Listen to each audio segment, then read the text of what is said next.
Hi, I'm Jules Mitchell. Today's teaching tip is for half moon, also called Ardha Chandrasana. Got my friends here. They're each going to demonstrate how they do half moon, and they're going to be very generous and show us their difficulties in the pose. And then I'm going to give them each a variation to help them in the pose. So as you look at each of them, I request that you look at the way they approach the pose and see if you recognize yourself in them. Are there any of the sort of difficulties or challenges that you might face? And then go ahead and try the variations that I offer them and see if they kind of speak to you and teach you a little bit more about the pose. So let's go ahead and get started. We'll start with Shannon. I'm going to get her a block, and she's going to do half moon, just kind of away from the wall. You can put your hand on there and make sure your back is to the cameras. So, you'll just come into the pose and move the block wherever you need it. Good, nice. So Shannon really struggles with balance here.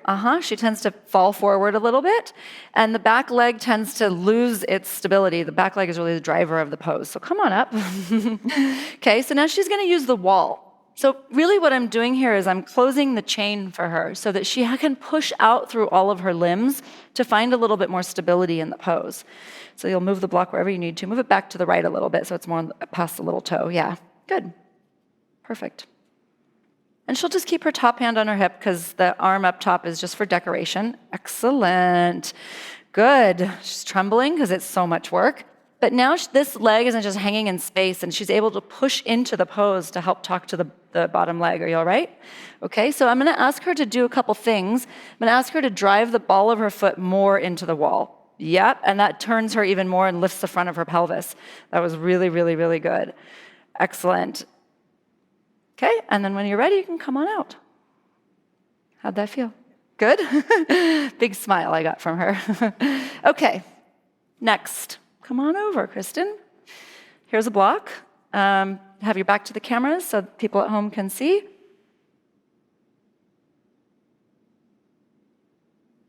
Great.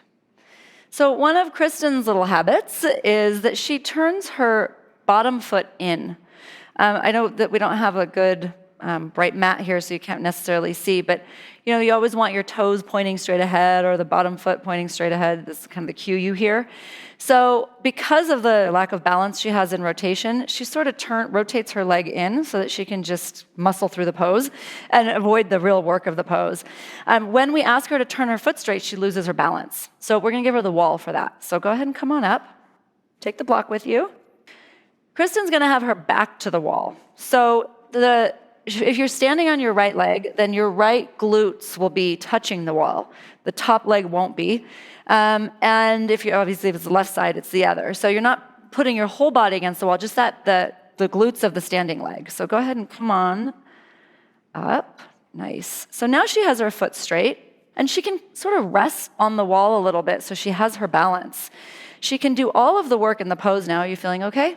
So she can explore everything. I'm going to have you drop your leg just a tiny little bit. Good. And then from here, she's going to add the rotation, so now I can really challenge her in the pose. She's going to try to move the right shoulder blade off of the wall and try to move the left shoulder blade onto the wall. So there's a little twist there. Excellent. How does that feel? And she still has, good, she says, and then she still has the wall for balance. I could even give her just a little bit more of resistance here so she could push down into my hand just a little bit. Keep going.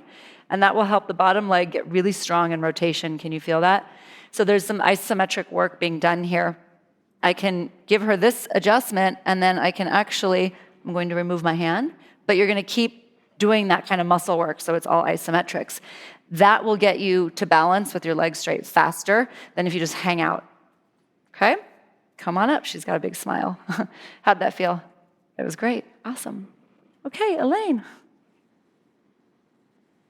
So same thing, do you want the block for the pose? Obviously at home, do both sides.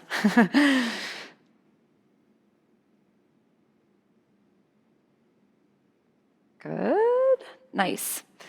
So Elaine's pretty solid in the lower body. She probably could go higher on the block, would be my guess.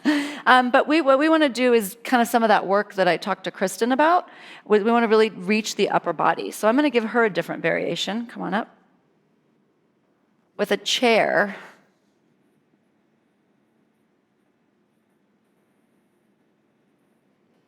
And these yoga chairs are great because they have a little rung right here that work as a block. If you don't have a chair like this, just use any chair and then just use a yoga block to put your hand on. But I'm going to let her use the chair. Okay. You'll probably need to move back a little because you're long. Away from the chair, back this way. Nope. Yep, there you go. Yeah, nice.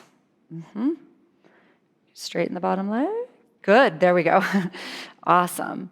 So what Elaine has now here is she really has the support of the arm from the chair, and so now she can start to work that same rotation, that the bottom shoulder blade starts to move away from the chair, and the top shoulder blade moves to the chair, but she has some balance here at the upper body instead of the lower body, which is what we gave Kristen. How does that feel? Great? Awesome, so come on out. So I encourage you to try all of these at home, right? There's not one right way.